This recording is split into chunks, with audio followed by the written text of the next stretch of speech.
Então, gente, boa noite, como é que vocês estão aí? Tudo bem com vocês? Como é que tá sendo as aulas?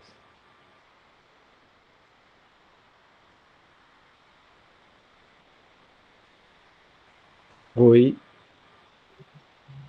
Tá sendo bom, professor. A gente queria que fosse presencial, mas, né, por conta vamos de ver toda a se daqui a alguns dias, né, situação, quem sabe a situação mude, se reverta, e aí nós possamos ter presencial, né?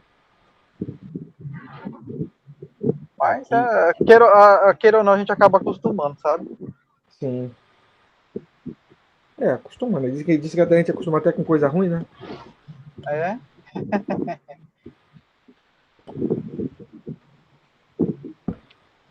Então, tá, mas vamos lá então.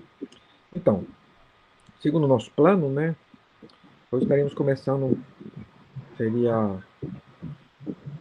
vamos falar um pouco sobre o período simples, né? E acho que a gente vai gastar aí algumas aulas com ela, e vamos dar apenas hoje a título de introdução, né? Vamos tentar ver o que a gente consegue passar para vocês, que na realidade essa disciplina, sintaxe, o ideal dela é sempre, o melhor sempre é mesmo presencial, né? Porque a gente tem que escrever no quadro, mostrar exemplos. Assim um pouquinho mais, não muito didático, não, mas é o que nós temos, né? Então vamos tentar ver aí o que a gente pode fazer. Deixa eu colocar aqui a apresentação.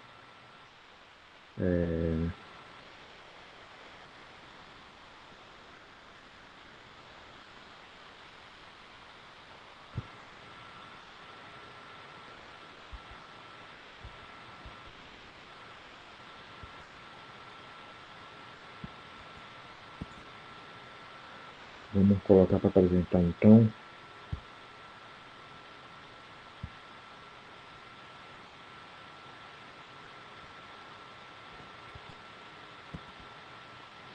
Saiu aí?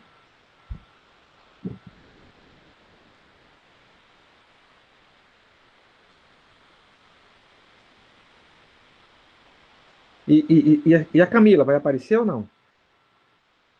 A Camila, e quem mais falta é o Pedro, né? Então, professora Camila, nem ontem ela não apareceu. E o Pedro. O Pedro tava ontem na aula, sim. Vamos tentar falar com eles aí, vou ver se eu consigo falar com eles aí. Mas vamos lá então. Tá aparecendo aí a apresentação? Tá, professor, certinho. Vamos lá. Sintaxe do período simples, né? Vamos apenas a título de introdução, que vamos falar aqui, citar alguns exemplos, né? Termos essenciais, sujeito predicado. Então vamos dar apenas uma pequena introdução. Vocês lembram alguma coisa de sintaxe que vocês estudaram em algum momento aí?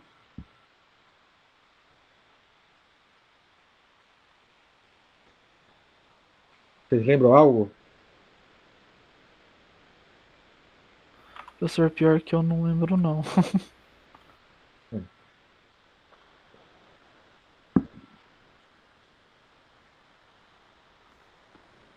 Vamos lá então.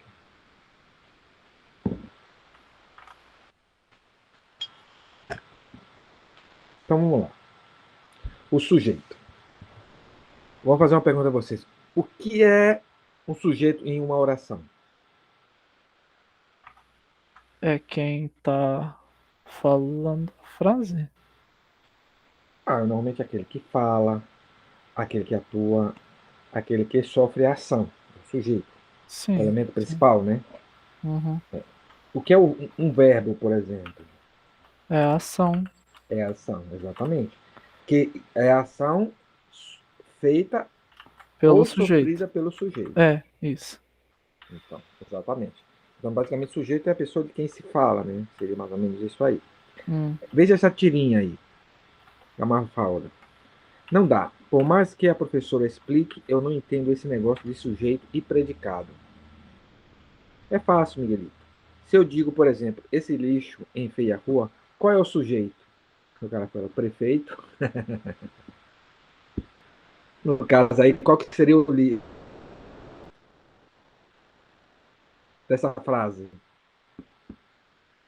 O prefeito que não. Não, é o lixo, né? Ah, tá, é verdade.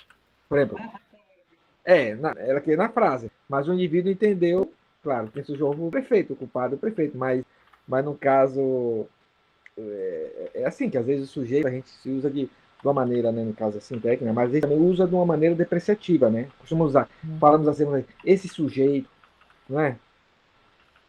Mas de forma Aham. depreciativa, não é de forma, no caso, como deve ser, né? Às vezes usamos certas expressões assim. Então, aí no caso aí, claro, né, ela quer perder o exemplo, esse lixo enfeia a rua.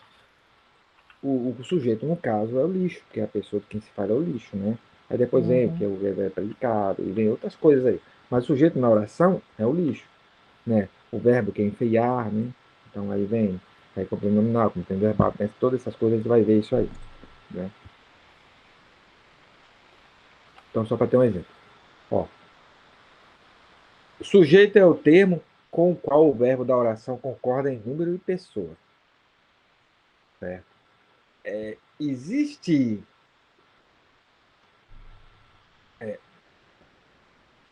normalmente sim, alguns idiomas que às vezes só concorda em número, às vezes só concorda em pessoa, dependendo do idioma. No caso do português, concorda em isso, por exemplo. Se eu falo, eu não vou dizer assim, se tem dois ou três meninos ali. Eu não vou dizer assim, esse meninos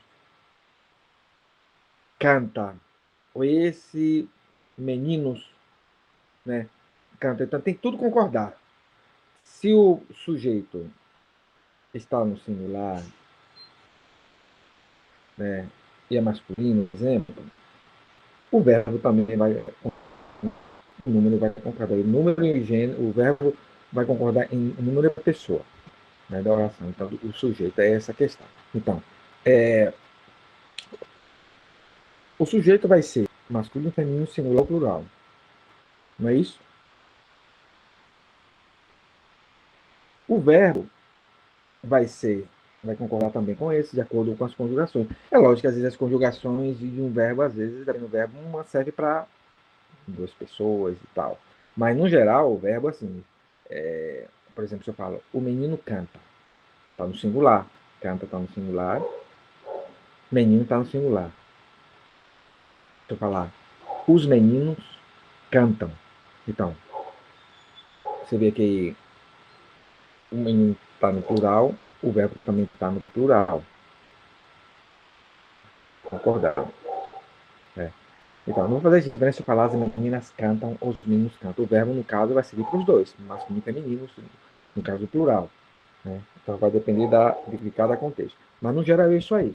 Né? O sujeito, o verbo concordar com o número de pessoa como sujeito. Então, esse é o ponto. O sujeito, normalmente, é um substantivo. Né? Então, vamos lá. Quais são os tipos de sujeitos? Aí você não vai dizer, não, tem um sujeito ruim, sujeito bom. Não é, não é bem isso. Né? Então, alguns tipos de sujeito. Aí vem sujeito simples ou composto. O simples é formado por uma só pessoa, um só elemento. E composto é formado por mais de um elemento, né? Que são unidos, né? Ou por hífen, ou hoje praticamente o que está sendo abolido, então, né? Pode ser isso aí. Ou por ser dois caminhos separados, né? Eu posso falar, bom, depois explicaremos aí. Aí está exemplo aí. O lenhador está cortando a lenha. No caso, lenhador é sujeito. Né? E ele é o quê? É um sujeito simples, porque ele está sozinho, né? Só ele. Né?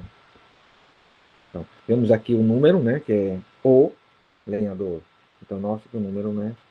Singular aqui, o lenhador. Né?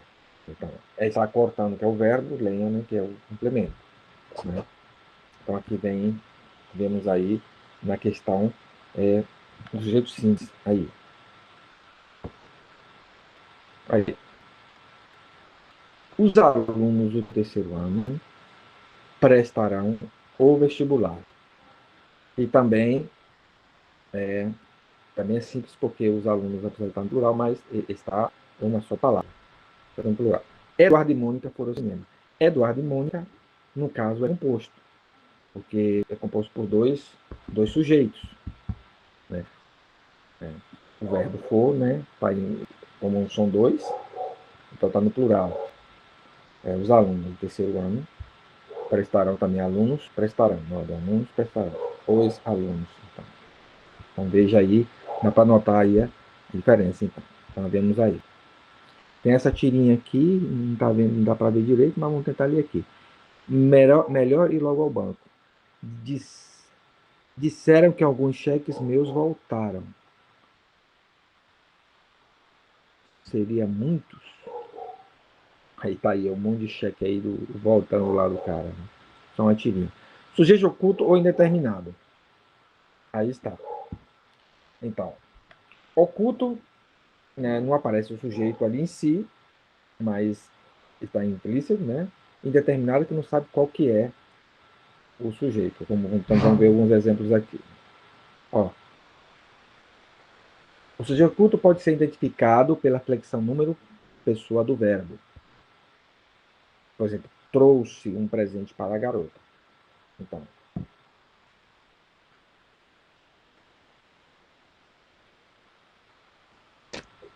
aqui não está determinando, por exemplo, não está dizendo se foi Paulo, se foi João. Quem trouxe o presente? Né? Alguém trouxe, mas está ali. Então pode se determinar aqui, pode mostrar que o próprio verbo, no caso, o sujeito que seria, no caso, ele trouxe, no caso, ele, que seria o pronome pessoal, que também é sujeito, por falar, eu sou um professor. Então, eu, no caso, eu sou um sujeito simples, né? Tá ali, tá normal. Mas se diz assim, sou um professor.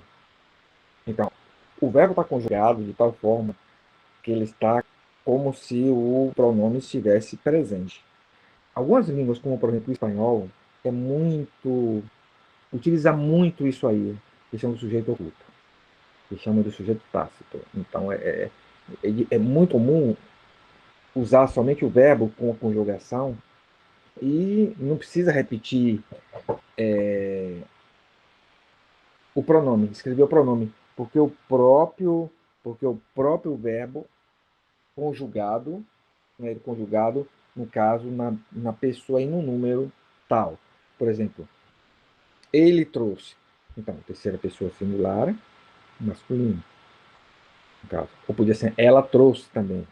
Podia ser. Mas não no caso, normalmente seria ele trouxe. No presente para garota, normal seria isso. Então, no caso aqui, trouxe. Se a gente modificar o verbo aqui, em vez de falar trouxe, eu colocar trouxeram, trouxeram, sei lá, não é assim. Um presente para a garota, um exemplo. Seria, como assim? Eles. Então, porque o verbo está conjugado em terceira pessoa. Então, de acordo com a conjugação do verbo, o sujeito vai estar implícito, vai estar oculto ali, o pronome. Mas pelo verbo você sabe quem é o sujeito, né? Se é a primeira pessoa, a segunda pessoa, a terceira pessoa, normalmente dá para entender aí, né? A maioria das vezes.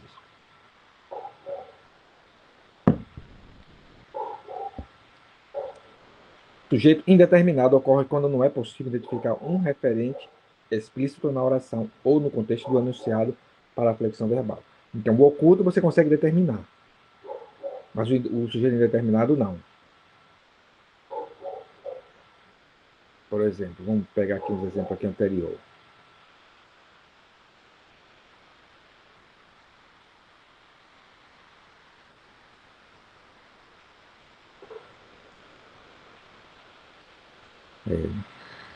Não estou entendendo bem aqui.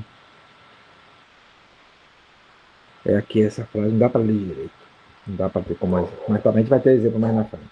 Bom, então, mas o sujeito também já sabe que ocorre quando não é possível identificar um referente explícito na oração ou no contexto enunciado para a flexão verbal. Quando não consegue identificar, então não sabe que sujeito é. é indeterminado. A estrutura sintática dos sujeitos interdeterminados, vamos ver aí, no caso. Pode ser um verbo transitivo direto, flexionado na terceira pessoa do singular do plural, como assim, incendiaram várias florestas. Incendiaram várias florestas, então. Você não sabe determinar quem é o sujeito nessa frase aí. Então, incendiaram. Quem? Ninguém sabe. No caso, usando o verbo transitivo direto. Certo? Verbo transitivo direto, verbo intransitivo, verbo de ligação, flexionado na terceira pessoa do singular, mas o pronome se. Índice de indeterminação do sujeito, o se. É muito comum isso. Precisa-se de vendedores. Claro, é comum, no português, nunca o se, no caso o pronome oblíquo, vai vir antes do verbo. É errado.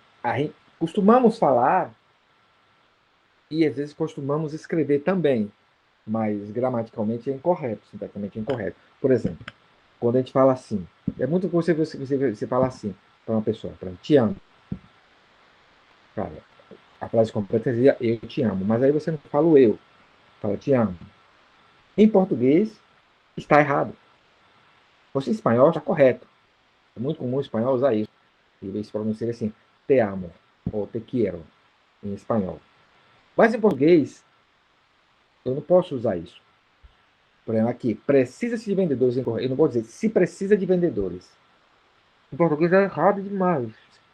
Não se diz isso. Se fosse espanhol, eu colocaria, claro, que não vou, o verbo precisa não se usa espanhol. O correspondente em espanhol nesse aspecto seria necessita. Seria, se necessita de vendedores. Você se necessita de vendedores. Se necessita de vendedores. Assim, me chamam. Quer dizer, estão me chamando, então me chamam. É muito comum usar em espanhol isso, mas em português não se usa. Mas aí, por questões assim, utiliza. Então, o correto aqui, precisa de vendedores. O verbo se, com o verbo, pode ser o verbo intransitivo, ou transitivo direto, ou algum verbo de ligação, né? Na terceira pessoa singular, sempre, né? Com o se, dá indicação de sujeito indeterminado nessa situação. Porque, claro, precisa-se de vendedores. Você não está determinando, não está especificando isso aí. Ó, verbo transitivo indireto. Precisa. Deve precisar. Ó, come-se bem na Itália. Aqui tem uma transitivo direto. Come-se bem. Não vamos dizer se come bem na Itália, mas come-se. Essa é uma situação, no caso, do verbo intransitivo. Vamos ver outro exemplo. Aqui se está feliz. Aqui eu posso usar o se antes, porque tem uma palavra antes aqui. Ela não está sozinha, se não começa uma frase. Então, em português, nunca começa uma frase com pronome oblíquo, caso oblíquo, no início de uma frase. Nenhuma frase, mesmo depois de vírgula. Você começou a frase, colocou uma vírgula, claro, depois da vírgula já é outra frase. Então, você não pode colocar o se. Mas se depois eu colocar uma palavra antes, aqui, você está feliz. Agora, se eu não tivesse colocado o aqui, aí eu teria que traduzir e colocasse está-se feliz. Não soa muito bonito, mas seria o correto. Neste caso, o verbo de ligação, que o verbo ser está, é conhecido como verbo de ligação. Vocês já sabem, acho que vocês ainda lembram disso. Então, estão as três situações no caso do pronome indeterminado. Todos aí não se está determinando nada, você não sabe quem é o sujeito. Ele não está oculto, ele está indeterminado. E tem as orações sem sujeito, que é outra situação. Olha, a oração sem sujeito é aquela que apresenta um verbo impessoal, aquele que tem sua flexão de número pessoa determinada por um termo específico da oração.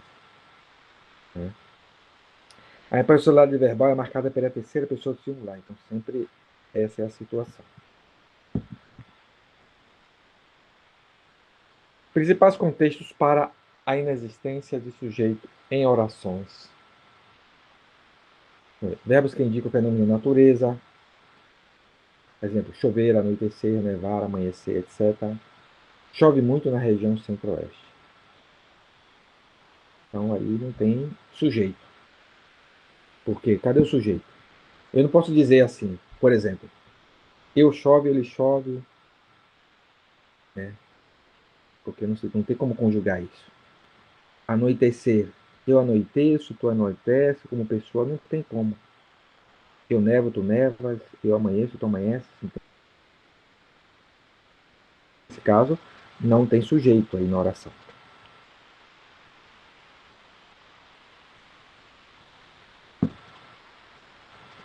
No inverno, anoitece mais cedo. Aqui no inverno, no caso, não é sujeito. Tá? Ó, tá o verbo, que seria esse verbo aqui, que indica fenômeno da natureza, né? Que aqui já é outra frase, outra vírgula. Então não existe sujeito aí. Só para vocês terem um exemplo. Alguma dúvida, gente? Não, professor, por enquanto não. Ah? Por enquanto Por tá tranquilo. enquanto não, certo. Ó, vocês não estão com dúvida não, né? Alguma dúvida que vocês tiverem? Então depois eu vou fazer mostrar algumas coisas. Deixa eu ver, acho que. Ó, vamos ver aqui. Verbo ser, estar, fazer, haver, relacionado a fenômeno da natureza. É outro caso para ser sujeito. É ainda muito cedo. Está muito tarde. Faz 2 anos que não vejo meus.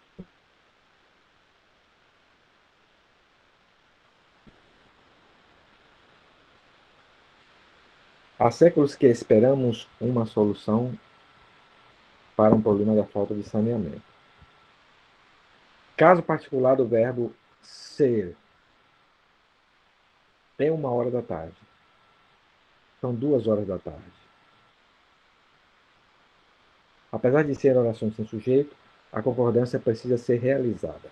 Então, por quê? Você não vai dizer é 2 horas ou são 1 hora, embora você vê o povo falando isso, né?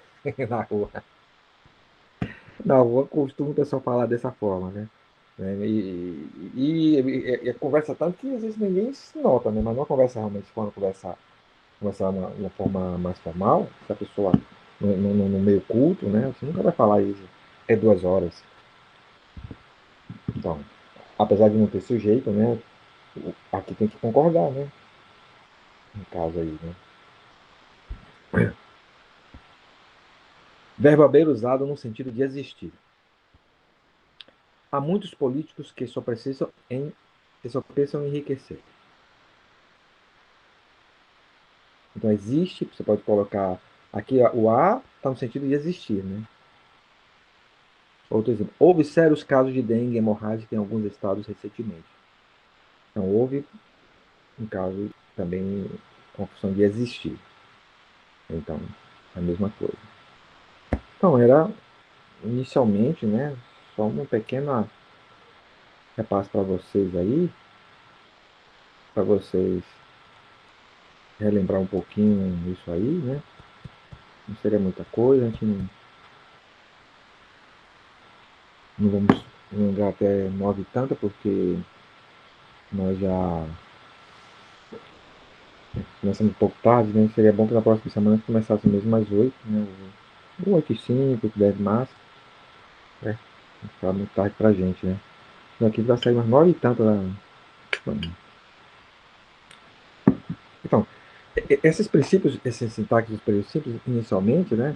É apenas o título de introdução que eu falei para vocês, que é para que a gente comece agora, já para vocês terem refrescar um pouco a mente em relação a isso, esses períodos, para que na próxima aula a gente já comece já a fazer algo mais detalhado em relação a isso. E, gente, isso aí, ó, veja bem, a parte da sintaxe é uma parte muito técnica da língua, então que vai demandar um pouco de trabalho aí para vocês aí, dar um pouquinho. Se vocês tiverem acesso, como eu falei para vocês, a essa. Vocês estão vendo a gramática que eu estou passando? Não, né? Dá para ver? Espera um pouquinho. Tá bem pequenininho, professor. Tá, não, deixa eu fazer uma coisa aqui. Deixa eu fazer uma coisa aqui.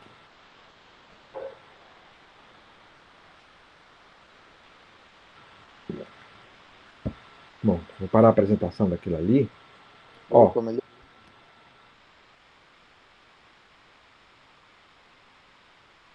Na minha tá travando. É Ivanildo Becara? Bechara? é de Ivanildo Bechara, Moderna Ah, Gramática Bechara. Portuguesa. É, uma gramáticazinha de 600 e poucas páginas só. Esse cara, ele é professor titular e emérito da Universidade do Estado do Rio de Janeiro, UERJ, e da Universidade Federal Fluminense, duas universidades importantes no Rio de Janeiro. Atua nos cursos de pós-graduação e de aperfeiçoamento para professores universitários e de ensino fundamental e médio. É membro da Academia Brasileira de Letras e o representante brasileiro do novo acordo ortográfico. Não é qualquer um esse cara, né? Ser membro da Academia Brasileira de Letras é você ser muito bom. Vai ser muito bom. E quando foi aquela questão da revisão ortográfica dos países de língua portuguesa, né, do acordo ortográfico, que os países de língua portuguesa fizeram um acordo uns anos atrás para unificar, porque existiam umas diferenças do português falado em Portugal para o falado no Brasil. E em relação às colônias portuguesas, as outras colônias, bom, ex-colônias portuguesas, colônia não, ex-colônias portuguesas,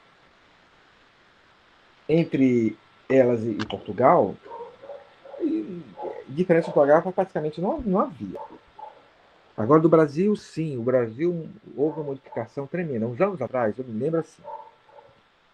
Você sabia que o nome Brasil, até o século XX, parte do século XX, não sei até que ano, eu teria que ver esse que ano foi, não sei se foi até a década de 40 ou 50 ou 60, não sei.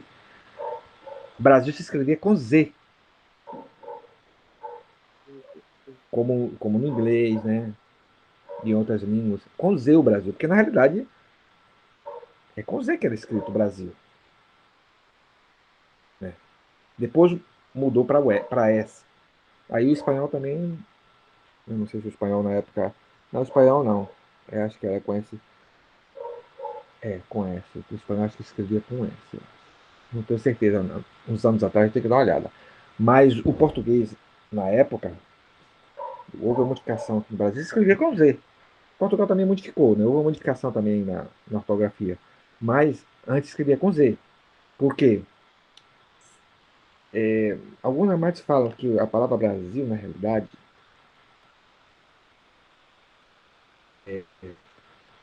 e eu até acredito nisso, nesse aspecto, que o nome vem, e o nome na realidade Brasil, o pessoal fala do pau-brasil, mas como é que eles sabiam que o nome chamava pau-brasil? Que colocaram Brasil?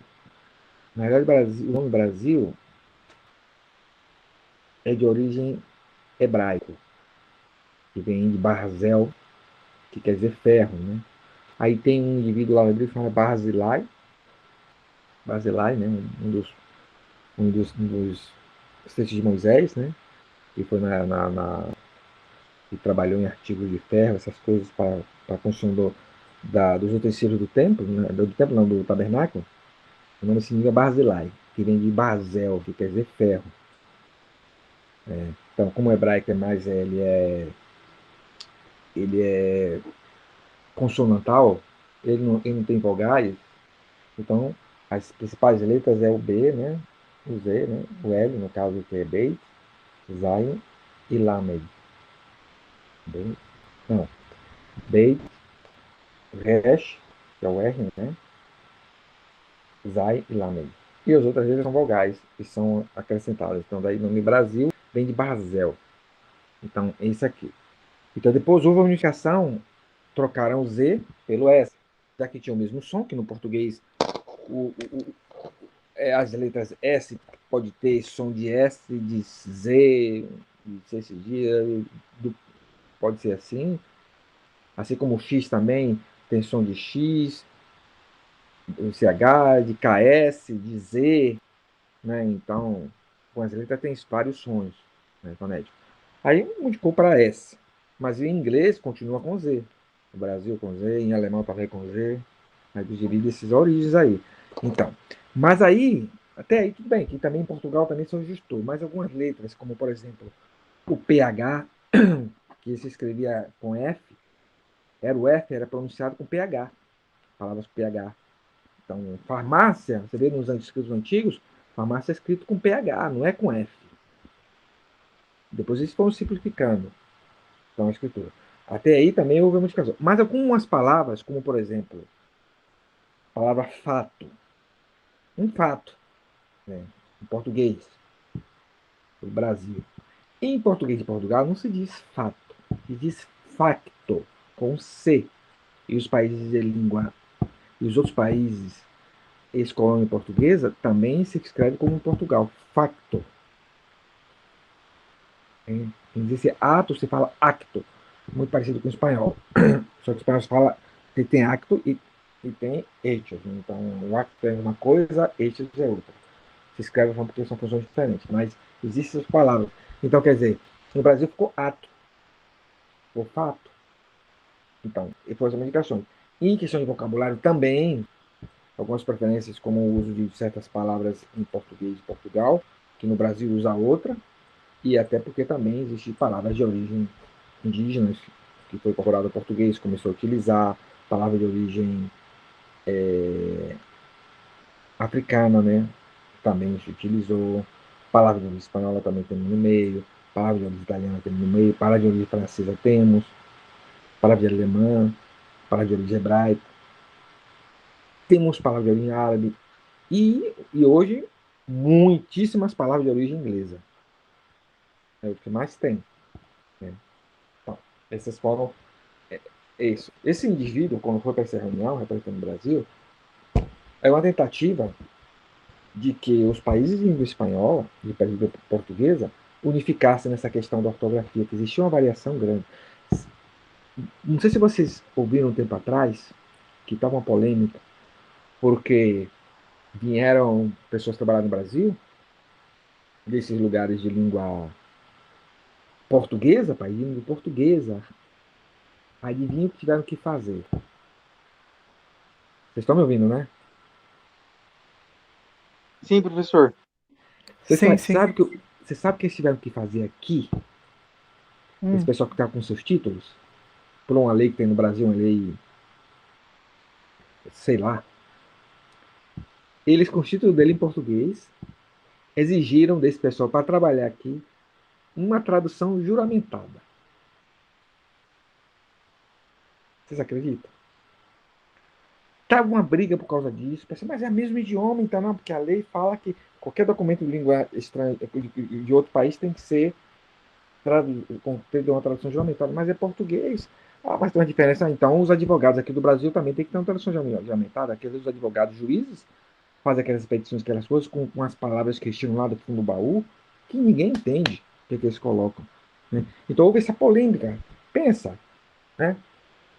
Se precisava disso, né? É português, faz diferença, não tem problema não. Não precisa de tradução. Só fazer a devida legalização, se tiver como ele é, não precisava. Sem precisar de tradução. Para que tradução? Se é o mesmo idioma, no mesmo país. Fazer o indivíduo gastar uma fortuna para nada, aí o cara traz em português, tradução original português, traduzida para português. Não tem sentido, né? Então, essa é uma forma de que esse indivíduo estava participando lá para fazer essa unificação. Então, para que, claro, isso é uma coisa que vai levar alguns anos, a médio e longo prazo, até que as novas gerações passem por isso. Então, vocês, por exemplo, são geração nova, vocês passaram, talvez, o Eduardo, talvez, não sei se o Altinho passou por isso, essa questão pegou um pouco da reforma ortográfica, né, que houve, né? Os livros, se você pega os livros mais antigos, você vê certas coisas que quando você pega os livros atuais, você nota uma diferença, por exemplo, nas palavras compostas, houve cada vez menos o uso do hífen, menos, aboliram o trema que é aquele sinalzinho, né, que usava para que o U fosse pronunciável, né? Por exemplo, as palavras linguiça, tranquilo, o trema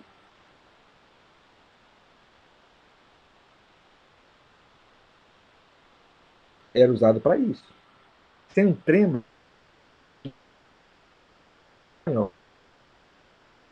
linguiça, Então tem um trema. Não é necessário colocar o trema, se você não colocar o trema nessas palavras, na época quando eu assim, estava errada a palavra. Você, assim, não é nem um acento, né? É um sinal.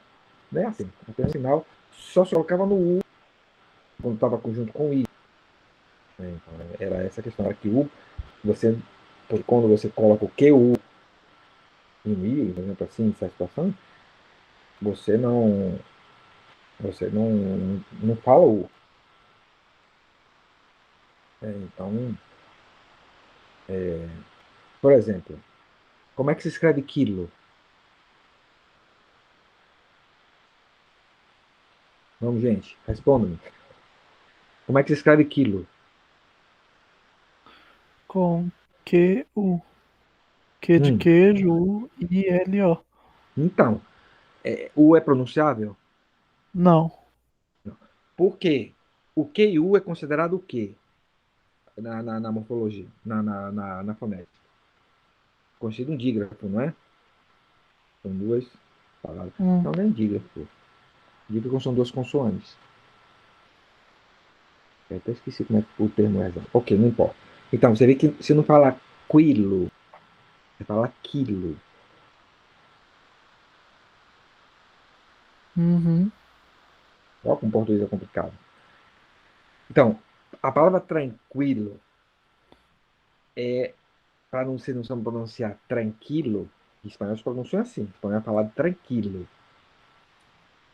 O não é pronunciado. Se colocava esse tremazinho, aí você lia tranquilo. Por causa do trema. Linguiça, por causa do trema. E outras palavras assim que era necessário colocar. Isso facilitava muito. Mas devido à simplificação ortográfica, cada exercício está simplificando, então o que é que acontece? Você vai pronunciar a palavra por você conhecer a palavra. Então, mesmo que tranquilo não tenha o trema, ou linguista não tenha um trema, você sabe que tranquilo se escreve assim, se pronuncia assim. Então, parte desse princípio.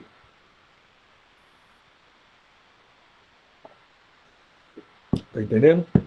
Não, mas Mas é questão de é, ortografia, com a não é o trema caso. facilitava bastante, né, Hã? professor? Com a Como? trema, Como? com a trema facilitava bastante, né? Exatamente. Eu achava que a gente cometia menos erros. Por exemplo, uma criança, um ditado, por exemplo, para uma criança. A criança sabe que ali tem um trema que pronunciava ali, então não ia pronunciar errado. Não ia ler errado. Dificilmente. Para ensinar a questão da pronúncia aí, como às vezes até é complicado, porque, por exemplo, igual o senhor comentou, como que você vai ensinar que em determinados momentos ela tem o som de ki e tem em determinados momentos ela tem o som de qui, né? É, Tipo no quilo e no qui, do tranquilo, né? exatamente. É porque se não houvesse diferença de pronúncia, ficaria fácil. É Por igual, por exemplo, exemplo, falar ali no caso da linguiça e falar guirlanda, né? então, a guirlanda, né? Se fala guirlanda ou guirlanda? Então, é guirlanda, né? Tá vendo? Guizo, como é que se Professor, escreve travou aqui guizo? para mim. Ó, guizo, como é que se escreve guizo? Guizo, não é isso? Isso. Tá me ouvindo? Sim, agora sim. Guizo também. Então, quer dizer, devido a isso aí, né? Como você falou, eu acho que sim, o pessoal acha que o tema é desnecessário. Eu acho que muitas coisas, olha, muitas coisas que eles fizeram tentar simplificar é para economizar no teclado, essas besteiradas, porque o inglês não usa acento, essas coisas, então querem explicar o máximo mais próximo de ninguém. Mas não tem nada a ver. Eu acho que o trema não deveria ter tirado o trema, do meu ponto de vista. É mais uma coisa que parece, mas você pronuncia com. Você faz com mais segurança, né? Você vai saber que aquela palavra é assim, que aquela palavra é assim. Se tem aquele acento, se você não conhece a palavra, você não conhece a palavra. Vamos dizer que você não conhece a palavra linguiça, um exemplo. Como é que é a palavra nova para você. Como é que você vai saber como é que você pronuncia a palavra linguiça se não tinha um trema ali? Você não conhece, então quer dizer, como é que vai saber? Agora, se você, claro, você conhece a palavra, mas se você não conhecesse, Ia falar você ia linguiça, ler né? linguiça, porque o gay e o ovo, você sabe que na maioria das coisas elas pronunciam assim, na maioria das vezes. Vocês não conhecem? Mas como tem um trema ali, você, não, tem que pronunciar linguiça, porque tem um trema no U.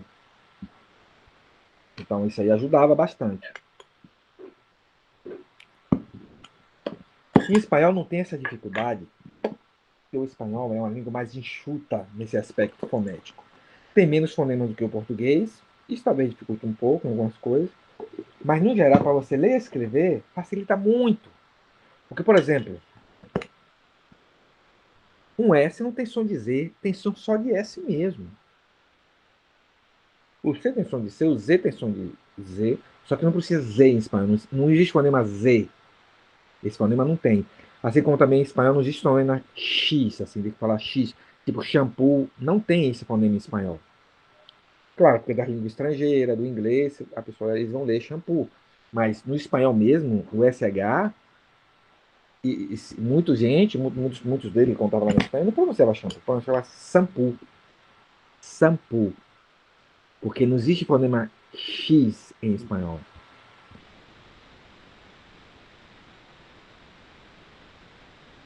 O X, o X não tem vários sons como S, Z, C, dessas coisas, não.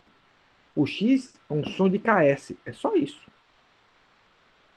Tanto que a letra, o nome da letra, o nome da letra é X. A letra se chama assim. Então, quando tiver um X no meio, você não vai pronunciar a palavra. Por exemplo, vai ser o som de táxi, por exemplo. O X vai ser pronunciado como KS, sempre, em qualquer situação que ele tiver. Então, ele não vai ter outro som. Então, facilita muito nesse aspecto. Acento em espanhol só existe um acento. Só. Não existe crase, acento, não existe acento circunflexo, não existe tio, nada disso. Então, esse aspecto, por quê? O espanhol não tem som nasal, que é o utilizado pelo o tio, né? O circunflexo usado como som nasal. O espanhol não tem, então não precisa desse acento. Então, essas facilidades, né? Então, agora, né? Então, assim é também assim é a sintaxe. Então, por isso que é bom na sintaxe, a gente vai estudar um pouquinho, voltar a saber o que é um substantivo, um adjetivo. É bom, é importante conhecer isso. Olha, vimos os pronomes, quais são os pronomes. Porque eles vão ter as funções diretas, na sintaxe, eles vão ter suas funções determinantes. O verbo direitinho, pode ser direitinho um verbo. É bom conhecer essas coisas na parte morfológica, que ajuda na sintaxe. Né? Ajuda muito na sintaxe.